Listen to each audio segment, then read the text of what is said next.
전에 한번 나누었던 기억이 나는데 제가 그 여수 애양원에서 만난 장로님 이야기입니다.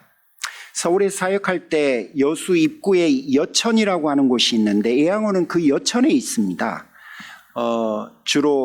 주로가 아니죠. 대다수가 사실은 병에 걸리신 분들이 그곳에서 같이 살아갑니다. 그곳에서 만난 장로님 한 분, 그분 이야기를 여러분에게 좀 소개하겠습니다. 이분은 부잣집 아들로 태어났어요. 어려움 없는 인생을 살았죠. 나환자가 되기 전까지는요. 나병에 걸리고 나니까 부모 형제가 자신을 버리더랍니다.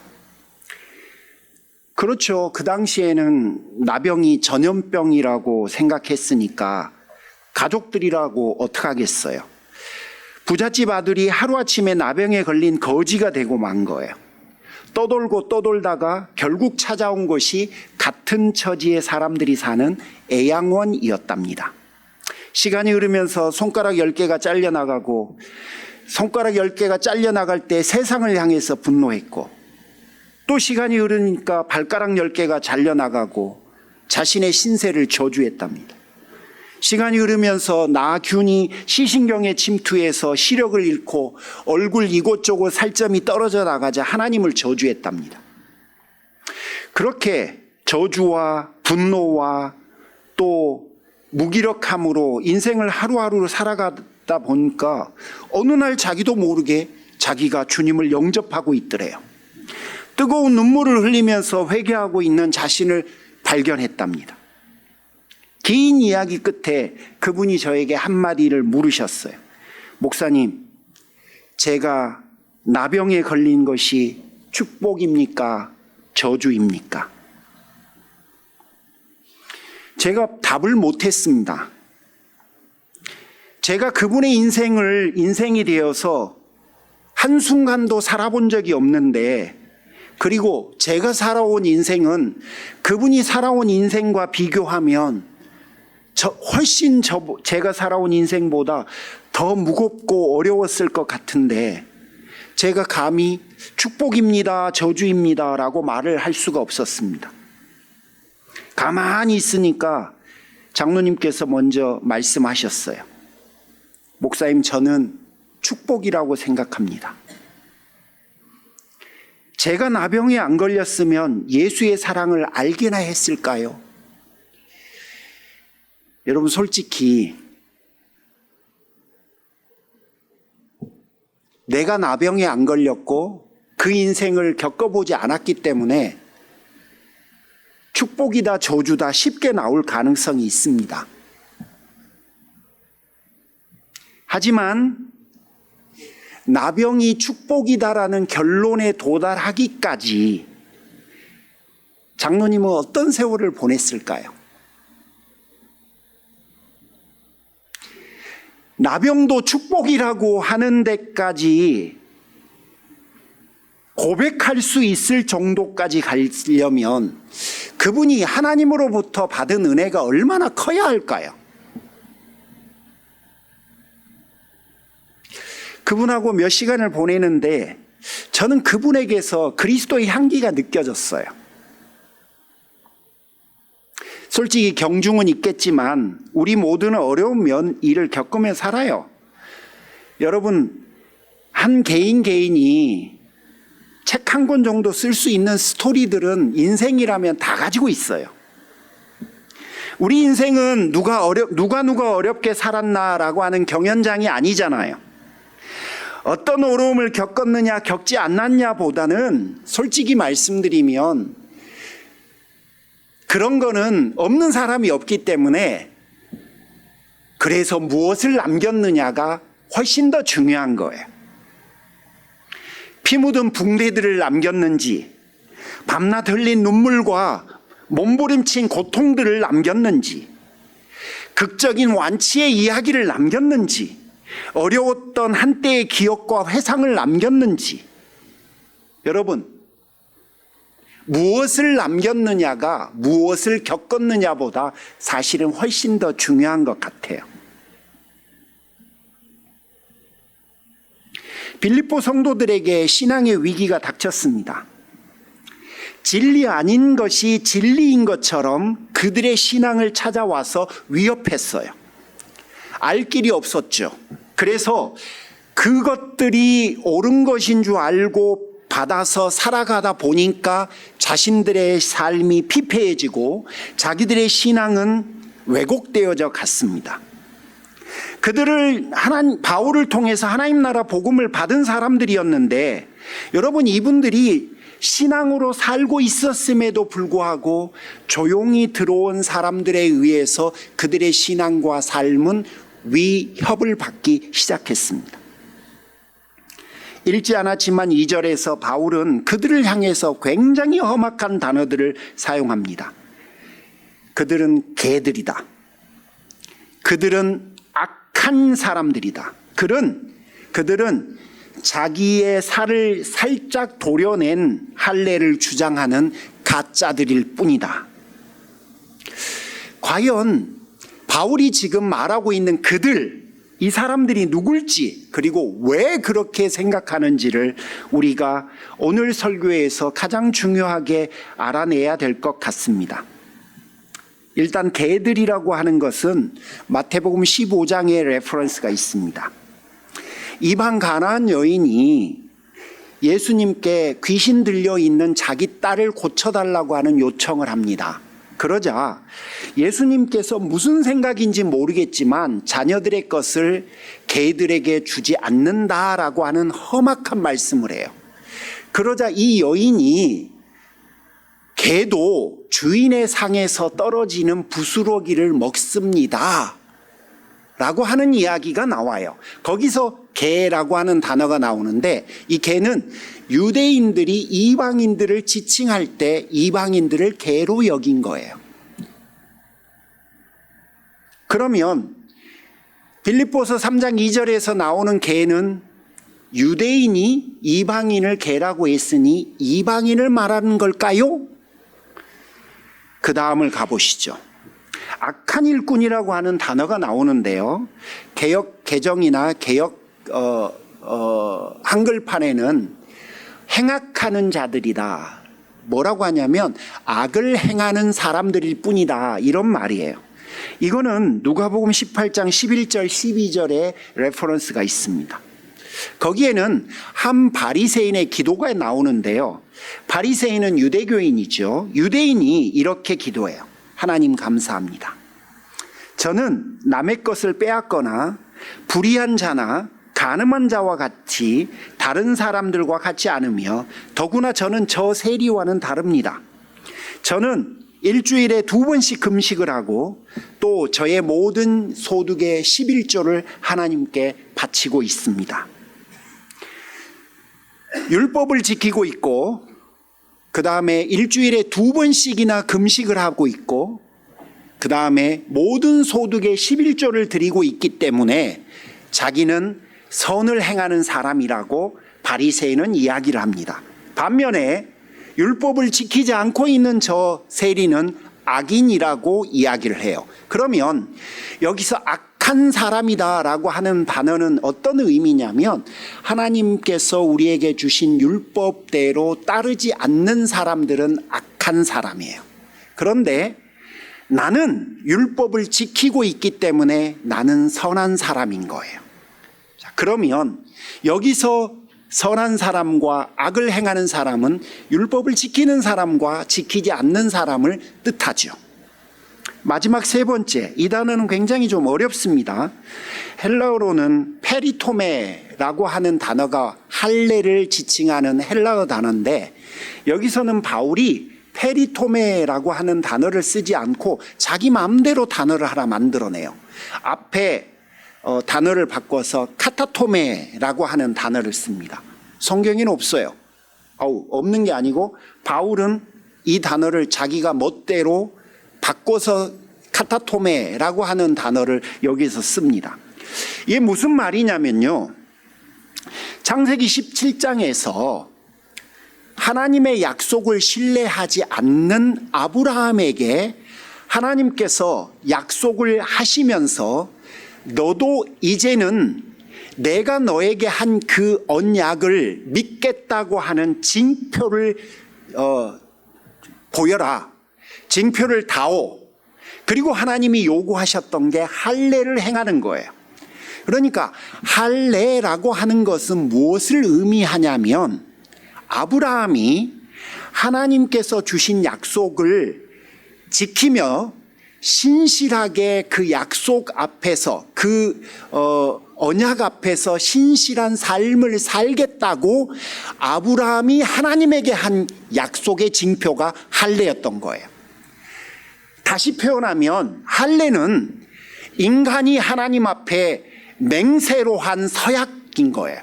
자, 그런데 이게 바뀌어요. 유대인들은 할례를 뭘로 생각을 하게 되냐면 하나님 앞에 구원받은 자의 징표로 생각을 해요. 그러니까 다시 표현하면 뭐냐면 내가 구원받은 하나님의 자녀라고 하는 징표로 할례를 받았냐 안 받았냐라고 생각하게 되는 거예요. 자, 여러분 이제 한번 봐보십시오. 지금까지는 내가 하나님 앞에 하나님의 자녀답게 살겠습니다. 그 약속을 지키며 살겠습니다라는 게 할례의 본래적 의미였는데 나중에 이스라엘 백성들은 하나님이 저에게 구원을 주실 겁니다라고 하는 징표로 바꿔버린 거예요. 본래 가지고 있었던 할례의 의미가 왜곡된 거죠. 자, 그러니까 바울이 느끼기에 원래 할례는 페리토메예요. 즉 내가 하나님 앞에 하나님과 한 약속을 꼭 지키겠다고 하는 약속을 내가 하나님 앞에 한 거예요. 그러니 내가 그 약속, 그 서약을 꼭 지키는 삶을 살겠습니다라고 하는 거였는데 바울이 보기에 유대인들은 그 의미를 본래 가지고 있었던 할례의 의미를 없애버린 거예요. 그래서 앞에를 페리를 없애버리고 카타라고 하는 단어를 써요. 그 카타라고 하는 단어는 뭐냐면 훼손하는 거예요. 훼손이 뭐냐면 할례는 여러분 본래 내가 하나님 앞에 그렇게 하겠습니다라고 하는 서약적 맹세로 피부를 벗겨내는 거잖아요. 그런데 이스라엘 백성들은 그냥 그 내가 이렇게 하겠습니다라고 하는 정신을 잃었기 때문에 결국 그들이 한 할례는 내 몸을 그냥 피부나 한 겹 벗겨버린 것과 다를 바가 없는 거예요. 그러니까 바울이 보기에는 그냥 너희들 신체 훼손하는 것 정도밖에 안 되는 거예요. 지금 그거를 바울이 조롱하는 겁니다.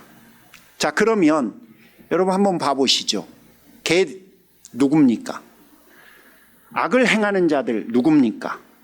그리고 자기 몸에 할례를 행했다고 했는데 그 할례의 본래 정신을 잃어버린 사람 누굽니까? 누구예요? 이방인이에요? 유대인이에요? 예, 이방인 같지만 사실은 유대인이에요. 유대인들은 이방인들이 개라고 생각했지만 바울 보기에 유대인인 너희들이 개들인 거예요. 유대인들은 이방인들이 행악하는 자들이라고 생각했지만 바울이 보기에는 그들이 바로 행악하는 자들인 거예요. 유대인들은 자기들에게 구원의 징표인 할례가 있다고 자랑을 했지만 바울이 보기에는 본래적 의미를 상실하고 그저 몸에 흠집이나 내고 있는 그런 사람들로 보이는 거예요. 그래서 2절에 나와 있는 개들, 행악하는 자들, 자기 몸을 훼손하는 사람들은 다 유대인인 거예요. 도대체 왜? 뭐 때문에? 그들이 뭘 했길래 바울은 이렇게 강력한 이야기를 할까요? 자, 지금부터 그 이야기입니다. 유대인들은 빌립보 교회 성도들에게 메시지를 전달해요. 유대인들이 믿고 있었던 메시지죠. 사실 유대인들은 예수님을 인정하지 않았어요. 당연히 바울이 빌립보 교인들에게 전달한 하나님 나라 복음은 못마땅해요. 못마땅한 그 바울이 전한 복음을 그들이 믿고 있는 진리라고 생각하는 것을 빌립보 교회 성도들에게 이야기를 하는데, 그 이야기의 핵심을 간단하게 추리면 이런 겁니다. 여러분, 바울이, 여러분들은 구약의 하나님의 약속이 예수 그리스도를 통해서 성취되었다고 들으셨죠. 자, 그렇다면 여러분이 받은 복음은 구약과 관련이 있습니다. 그런데 그 구약에 굉장히 중요한 두 가지 이야기가 있습니다. 그 이야기는 모두 다 하나님으로부터 온 겁니다. 첫 번째는 뭔지 아십니까? 바로 구약에 있는 율법, 하나님으로부터 온 그 율법을 온전히 지키는 겁니다. 그 다음에 두 번째는 하나님이 준 상징이었던 할례를 여러분이 행하는 겁니다. 여러분이 율법을 지키고 할례를 행하면, 그리고 나서 여러분이 복음을 믿으면, 여러분 한번 생각해 보십시오. 구약도 성취하고 신약도 성취하는 거니까 여러분의 믿음이 온전해지는 겁니다. 따라서 그 퍼펙트한 길을 가는 것이 이치에 맞지 않겠습니까? 라고 이야기를 했어요. 자, 이 말이 이치에 맞다. 손 들어보세요. 맞는 것 같지 않아요? 예. 곽 목사가 지난 7년간 복음을 설명했는데도 이치에 맞는 것처럼 느껴지실 거예요. 빌립보 교인들도 그랬어요. 이치에 맞는 것 같아. 야, 맞잖아. 옛날 것도 받아들이고 지금 것도 하면 이거 금상첨화인 거예요. 꼭 먹고 알 먹는 거예요. 야, 꼭만 먹자니 아까운데 알까지 준다니 얼마나 좋아. 바울이 그들이, 유대인들이 말한 빌립보 교회 성도들에게 전한 그 메시지를 듣고 분노한 거예요. 이유는 지금부터 잘 들어보십시오. 오늘 본문 전체의 흐름이에요. 여러분, 율법은 누가 지키는 거죠? 이 그룹에게 묻는 거예요. 누가 지키는 거예요? 내가 지키는 거예요. 그렇죠? 할례는 누가 받는 거예요? 내가 받는 거예요. 자, 그런데 내가 하는 것으로 실패했잖아요. 결국. 그렇죠? 내가 다 못 지켰고, 또 내가 본래적 의미를 왜곡시켜서 내 원하는 대로 의미를 바꿔버린 게 율법과 할례잖아요. 그게 못해서 결국 제 기능을 못하니까 그 다음 스텝이 뭐예요? 바로 복음이에요. 자, 복음은 내가 하는 거예요? 예수님이 하는 거예요? 예수님이 하는 거예요. 예수님이 하는 것이 누구에게 임하는 거죠? 나에게 임하는 거예요. 자, 그러면 여러분, 율법과 할례가 가지고 있는 본래적 특성과 복음이 가지고 있는 본래적 특성이 어떻습니까? 완전히 다르죠. 내가 하는 것과 그리스도가 한 것이 나에게 임하는 것과 이 두 개가 완전히 다르죠. 그런데 이 두 개가 양립할 수 있는 것 같으세요? 돼요? 안 돼요? 안 돼요.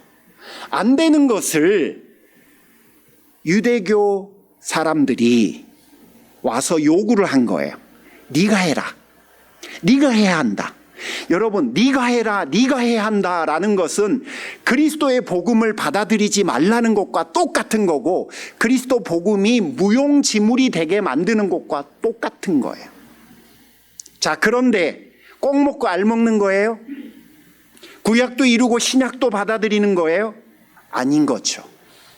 오히려 그들이 받아들이는 예수 그리스도의 복음, 하나님 나라의 복음이 능력을 상실하는 거예요. 그 이야기를 9절에서 또 반복해요. 봐라, 잘 들어봐라. 사실은 3절부터 쭉 계속 있거든요. 뭐 조금 부연하면 이런 거예요. 우리가 너무 많이 들었던 본문이기 때문에 제가 스킵하려고 했는데 조금만 언급할게요. 봐라, 내가 이룬 거 자랑할 만하다. 내가 태어나면서부터 얻은 거 자랑할 만하다. 그런데 그런 것들을 가지고 내가 인생을 살아갔을 때 내 삶의 모습은 뭐였냐면 내가 그리스도를 배척하는 삶이었다. 내가 인생을 후회한다. 내가 얻고 내가 이루고 내가 지향하려고 했던 것이 옳다라고 생각하면서 살아갔던 그 때를 내가 회상하면 내가 속고 산 것 때문에 자다가도 벌떡 일어난다.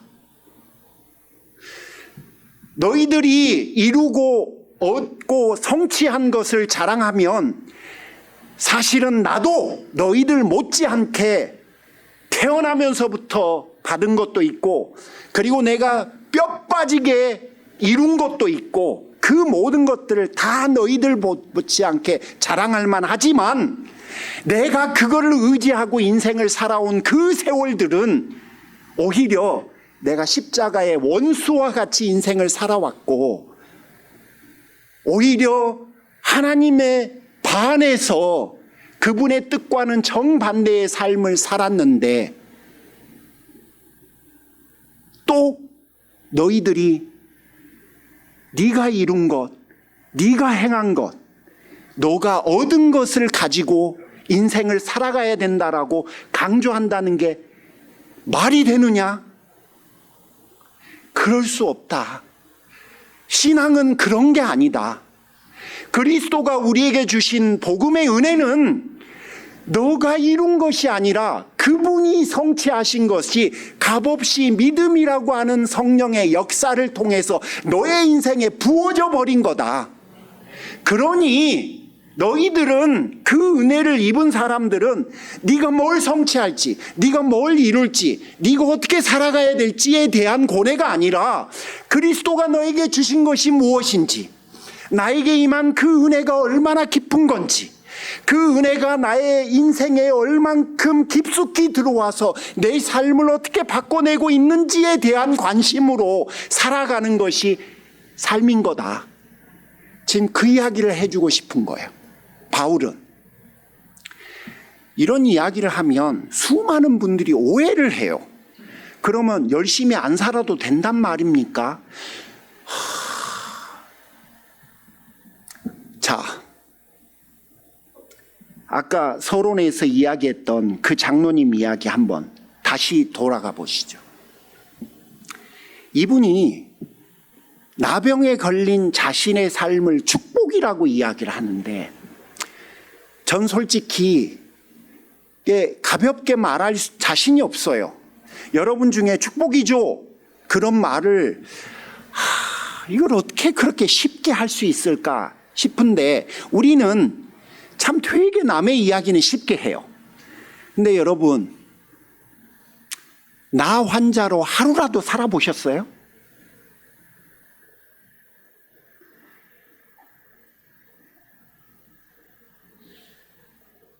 제가 비슷한 경험을 해본 적이 있어요. 포틀랜드 교회를 섬길 때 권사님 한 분께서 이게 당뇨가 굉장히 심하셔갖고 의학적은 제가 설명을 잘 못해요. 근데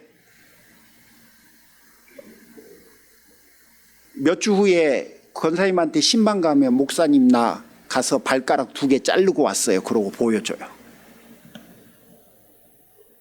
그분은 나균 때문이 아니라 당뇨가 심어도 그러실 수 있대요. 근데 손가락 3개 2달 전에 자르고 오셨거든. 근데 발가락 2개 2달 후에 또 자르고 오세요. 사실 그분은 이미 앞이 안 보여요.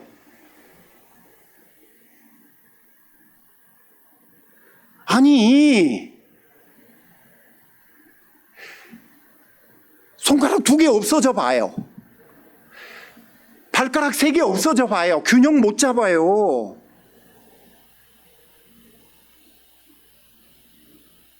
근데 이분이 장로님은 발가락 10개 없고 손가락 10개 없고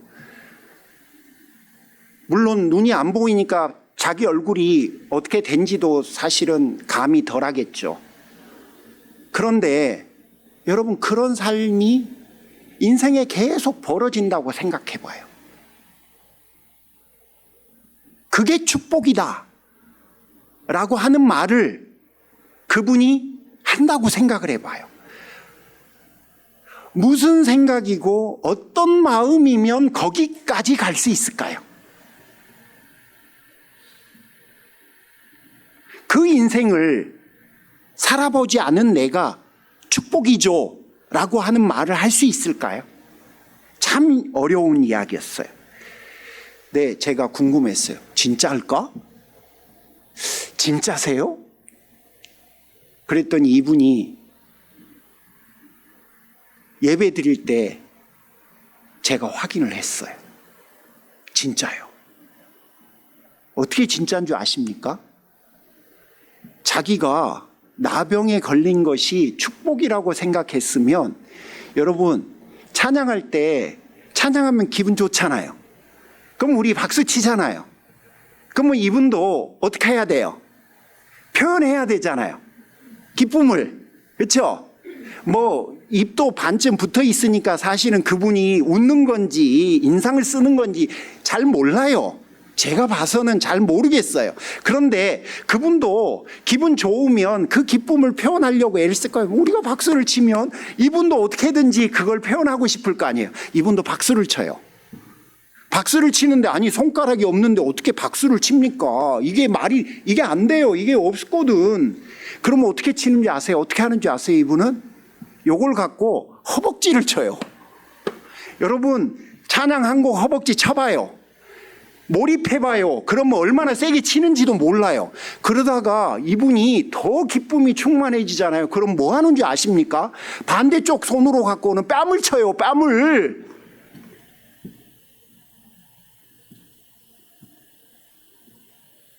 진짜 좋은 거죠. 그렇죠? 하나님을 사랑하면 그분이 주신 말씀도 사랑해요. 그렇죠? 하나님의 말씀도 사랑해요. 근데 이분은 보여요, 안 보여요? 안 보여요. 안 보이는데 어떻게 그걸 사랑하겠어요? 근데 방법을 다 찾아요. 듣습니다. 가지고 다녀봐야 소용없으니까 외워버립니다. 신약 다 외웁니다. 여러분, 사랑한다는 표현 아니에요? 그렇죠? 그런데 여러분, 우리는 나병에 걸리면요, 보이지 않는 것에 대해서 사실은 어텐션을 해서 대부분의 사람들은 하나님, 제 인생이 뭡니까? 하나님, 잘려져 버린 제 손가락, 제 발가락, 내 인생. 대다수의 사람들은 실은 나병과 씨름합니다. 하나님과 더불어 그 나병을 씨름하면서 인생을 살아가는 게 대부분의 사람들이에요.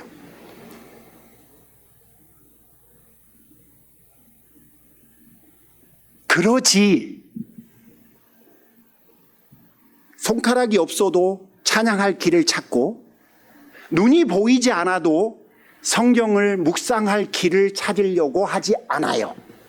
그런데 이분은 자기가 걸린 병에 집중하지 않고 그 병 너머에 계신 그리스도를 찾아가는 거예요. 거기까지 간 거예요. 그러니까 그분의 인생에서 제가 그리스도의 향기를 맡은 겁니다. 여러분, 아까 이야기했죠. 인생은 누구의 인생이든 사실은 책 한 권씩은 다 써요. 누가 힘들게 살았느냐, 경연장이 인생이 아니라고 그랬죠. 두 가지 인생이 있는 거예요. 발생한 그 문제와 씨름하면서 거기 그 일들과 신음하면서 인생을 살아가는 사람들이 있고, 그거 너머에서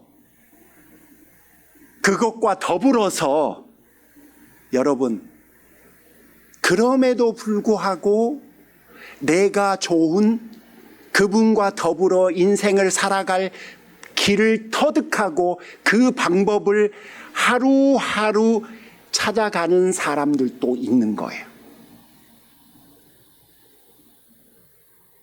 저라 그러면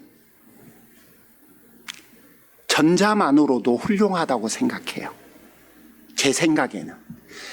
나 병을 신앙으로 극복해 가려고 애쓰는 것만으로도 훌륭하다고 저는 생각해요. 솔직히.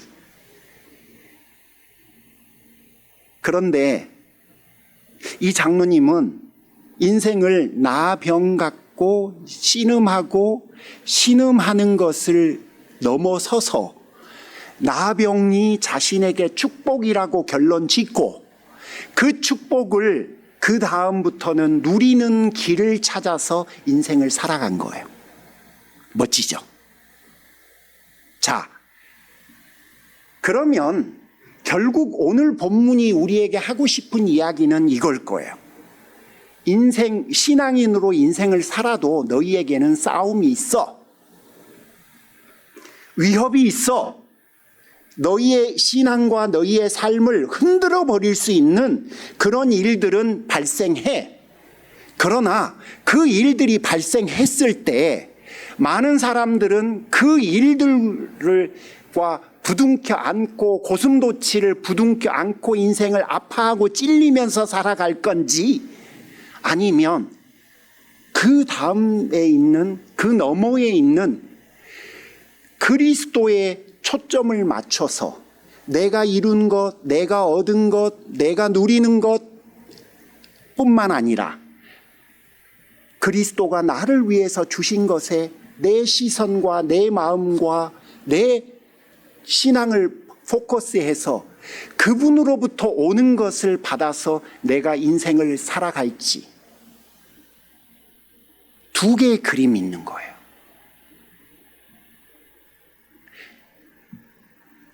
자, 바울은 우리에게 그 두 번째 인생을 제안하는 겁니다.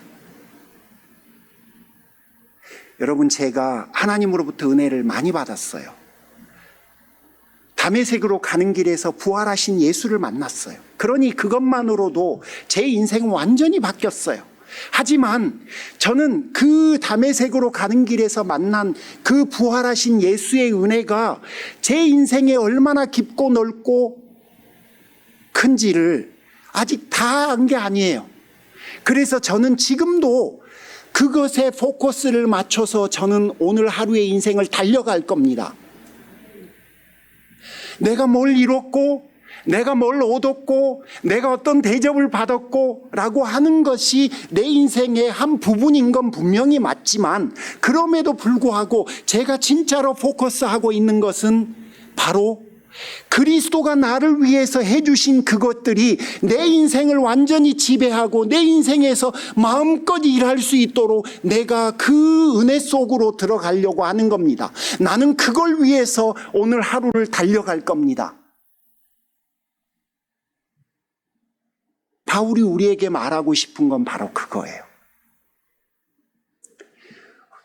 정리하고 싶습니다. 모든 인생에는요, 나병과 같은 일들이 있어요.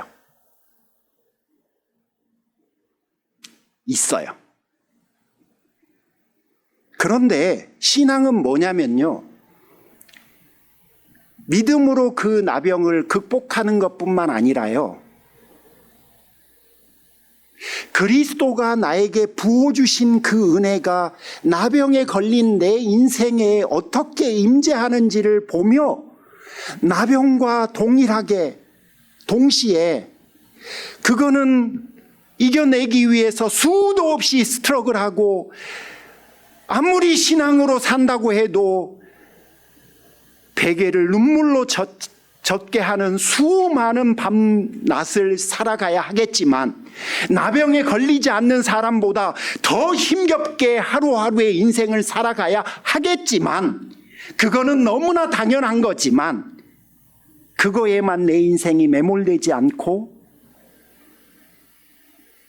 나병에 걸린 내 인생이지만 그럼에도 불구하고 그 인생에게 부어주시고 예비해 주신 예수 그리스도 하나님 나라의 복음과 그 임재가 무엇인지를 또 다른 초점으로 맞추어서 살아가는 것, 그게 바울이 우리에게 해주고 싶은 진짜 이야기예요.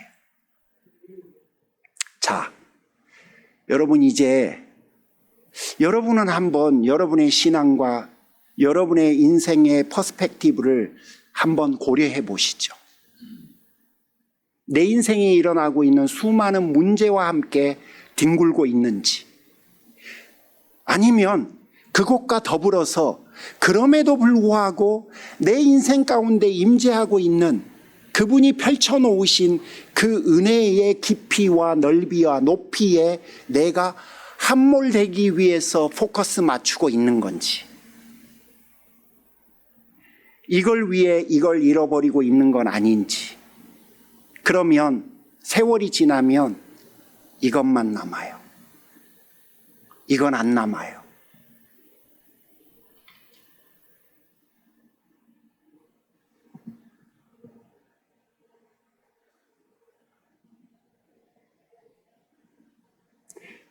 혹시 너무 두서가 없었습니까? 그래서 제가 기도해 달라고 했던 겁니다. 기도하겠습니다. 주님, 우리 모두에게는 이 삶의 이슈들이 있습니다. 믿음으로 그 삶의 이슈를 넘어가야죠. 그럼에도 불구하고 우리의 모든 시선과 인생과 신앙이 그 이슈에만 몰입되지 않기를 기대합니다. 결국 끝나고 나면 이슈만 남지 않습니까? 우리가 그리스도를 보기를 원합니다. 그리스도를 보며 달려가기를 원합니다. 주님, 이슈에 함몰되지 않고 결국은 그리스도가 우리의 인생을 이끌어 가시기를, 우리의 삶과 우리의 생각과 초점들이 거기에 있기를 간절히 소원합니다. 예수님의 이름으로 기도 올립니다. 아멘. 하나님 감사합니다. 이 시간도 귀한 믿음으로 아버지 앞에 예물을 드릴 수 있게 하시고 주님 앞에 고백할 수 있게 하시니 참으로 감사합니다. 뜻대로 쓰시고 마음껏 사용하시며 사랑하는 성도들에게 아버지의 무한하심과 부요하심으로 채워주옵소서. 몸이 불편한 두 분, 김상문 권사님, 이진영 자매, 긍휼 위에 긍휼을 허락하여 주시옵소서. 이제는 우리 주 예수 그리스도의 은혜와 하나님 아버지의 극진하신 사랑하심과 성령님의 감화 감동 내주 충만 역사하심이 그리스도로 인하여 그리스도를 향해 달려가기로 결단하는 사랑하는 모든 성도들에게 지금부터 영원토록 함께 하시기를 간절히 축원하옵나이다. 아멘.